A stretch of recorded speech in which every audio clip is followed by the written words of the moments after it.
Igbo nwere nze m ozi ekenekwa m n'ọzọ n'ụbọchị nke tata biko na m ozi anyị jikwa ebe ọzọ bụ ozi nwanne ya nwoke bụ Ezugo. Ọ sị ka ozi ya bụ nwatakịrị a na-akpọ nwa amadi a na-akpọ Ijele. Ọ sị ka ozi ya bụ ozi maka na Ijele na-enwezi ka onye nwere ya ama. Ekwugo m ya mgbe mbụ na-asị that lone man protest oje na Abuja against evangelist Ebuka Obi is not what he's supposed to do. Ọ bụrụ na ọ maara ihe bụ onye chọrọ ime ihe Biafra, he should have embarked on that protest no na-aga afọ Biafra. Mana ọ bịaghị ugbu ndị mmadụ ụfọdụ na support ya na-asị ha na ride on ya gaba na ihe ọ na-eme dị mma. Ebe anụ nwa ka m nọ wee kwuo ya mgbe mbụ wee na-asị Ijele anụgo kepu na nwanne anyị nwoke bụ Maazị Nnamdi Kanu na-apụta mgbe na-adịghị anya. O wee chọọ ka ọ channel ya attention ya to ebe ọzọ ya kwadise m Ijele bụ onye na-eje achịli wit Asari Dokubo n'uru na-akpọ iyi si na ọ gbalịrị ndị Igbo nwa ya kụzie ya na aja na-eje wele pawa onwe wee fight ya Asari Dokubo.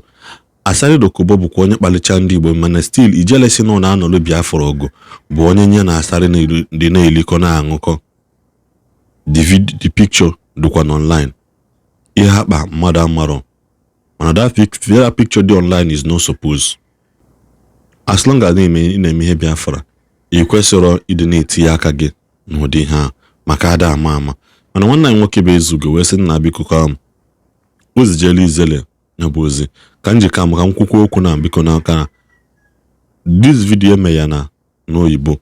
Ọ sị ka ọ sụọ Oyibo ka ụwa niile wee na-anụrụ onye wee nụkwalụ mgbe o kwuru nya bụ ihe maka ada ama ama ihe Ọnịcha gwara obosi. Biko na video anụnwa anyị na-achịata azụ ọzọ. And people, please share this video till Ijele Chukwuka sees this video.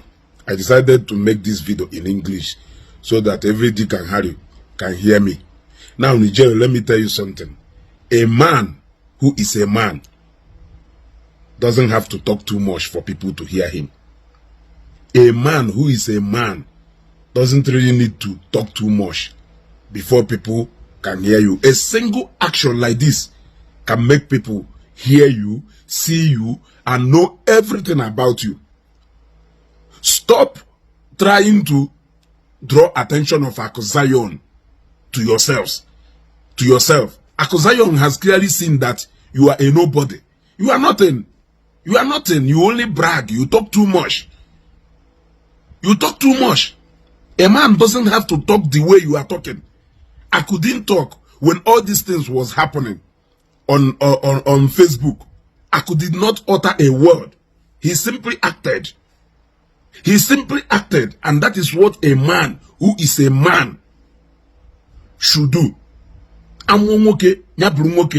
Men are not known to be parrots who talks anyhow like market women.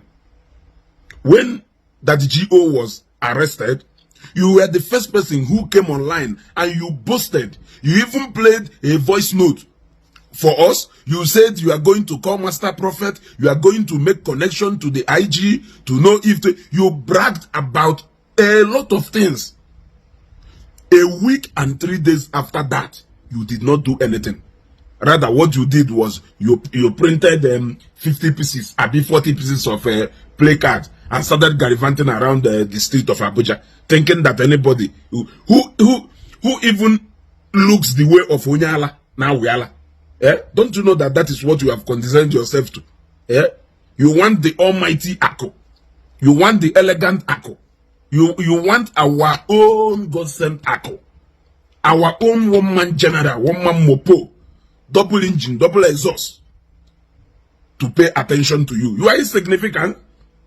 You see, we all know that you are trying to draw attention to yourselves. Especially you. You are trying to draw attention. Thank God that they ignored you like a log of wood. They ignored you like a log of wood and a trip of shippings heaped somewhere. That is what they did. And that is the most, in fact, that is the best answer you can give to somebody who doesn't even measure up to anywhere. We were waiting for you to follow up with your calls and connection. That the GO was in Abuja there with you for a week and 3 days. You couldn't even see him. You couldn't even see him. Why didn't you go close or around police headquarters to go and see him. You did not see him. You are only bragging. You are only bragging because the issue of IPOB made you gave you a little presence on Facebook, and you think that is all. That is all you can boast of. That is all you can boast of. You can use yourself to compare Aku. You can use yourself for real to compare Aku Zion. And yet Aku Zion hired a son, Michael Zekume. And you people could not even hire even a senior lawyer for that GO. You people went and hired a junior lawyer who could not even stand. Oh my God. Oh my God. You people should go and hide your faces in shame. You people should go and hide your faces in shame. I don't even know that up till now, you, Ijele, can still stand your ground to come on Facebook to come and be blabbing. I don't even know that up till now, you can hide. If I am to be you, I will just hide my face in shame. You gave them a very high hope. You gave them a very high hope. You contacted Showore to publish it on Sahara Reporters. You were very active on the first day. On the second day, you heard the weight of Ndogonoga who are involved. You ran away. You ran away. You started looking for attention. Onwubula alaji nweta alamajiri. Onwubula alaji nweta alamajiri. Mpiato. If you could not do anything to help that GO, what can you do to help yourself? If there is anything you could have done for yourself, you could have done it in the case of that GO. You have come again on another post to start bragging. You are lucky that so and so person calmed you down. If not, everything could have ended in the table of Bubamawa. You should be ashamed of yourself.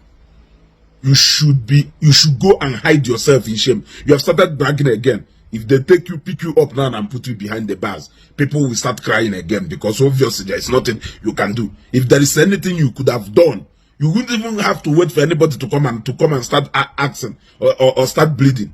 You could have shown it. You could have shown it because Aku Zion took a bull by the horn. Aku Zion swept everybody from the feet. When people were not even expected anything, that's when he striked. He striked and he was still on top of the, in fact, he was still on top of the matter till the very last minute. You couldn't do anything. You people started relying on a 72 hours ultimatum. You are coming on Facebook to come and start bragging and making mouth. Besides being working for the federal government on the case, we know. What else are you? Who else are you? What else can you do? You sit there in FCT Abuja bragging everywhere. Bragging everywhere. Braggart like you. Bragging. Sometimes some people should. So if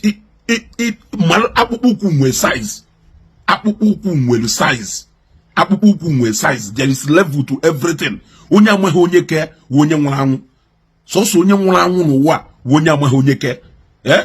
You want to come and start comparing yourself with Aku Zion? Who are you? What if you will on a scale to 1 to 10? Can you gather anything? If you go near or we will a case. Do you think that the money to make case is the money that Facebook pays somebody?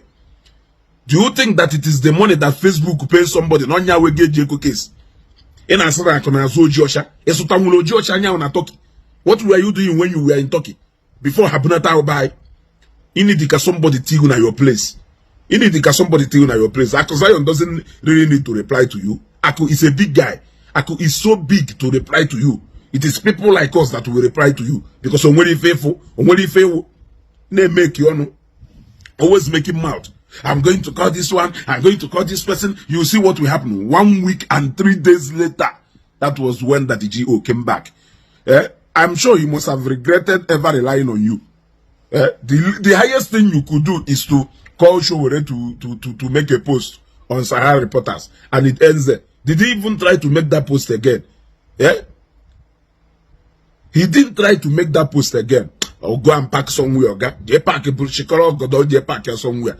But on Facebook, na boasi on. Ishena this one went on a Facebook na nyem poto go na ndai po bu na eme. Agwa ogbadata East Igbo also. Olubo Sakwari, your grandmother sneak here in. Akwachi ozu enalu Abuja we post to video email no where. Akwachi ozu enalu Abuja we post to video email no where. And I manipulate mind in them mad. He had bad life from Bahana Kozu. He had bad life from that time the burial was going on. Why didn't you go live? So that people will see you and know that you are in nowhere. Oga pack well.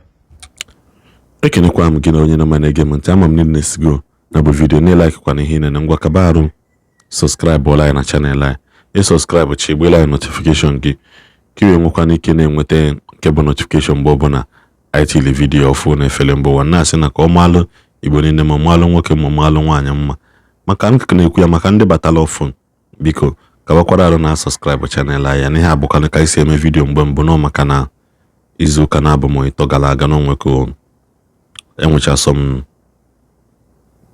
mogo nwa ọlụ dapụtalụ nwoke ma one or two distractions bịakwa bịa dị anyị wee na-eme ya ka isi eme ya kwa mana ebe a ga-enwekọta akọ ya bụ anyị tinye okwu ọnụ anyị aka pịa ya ọnụ kwuo ya ka o si dị onye ọbụla n'obi nwe na-asị biko kaba arụ na-atụ kọmentị gị na comment section na like video anyị maka ọbakwa na arụ na Ishi ya video anyị na subscribe kwa na channel a ka ọ dị nụ mgbe ọzọ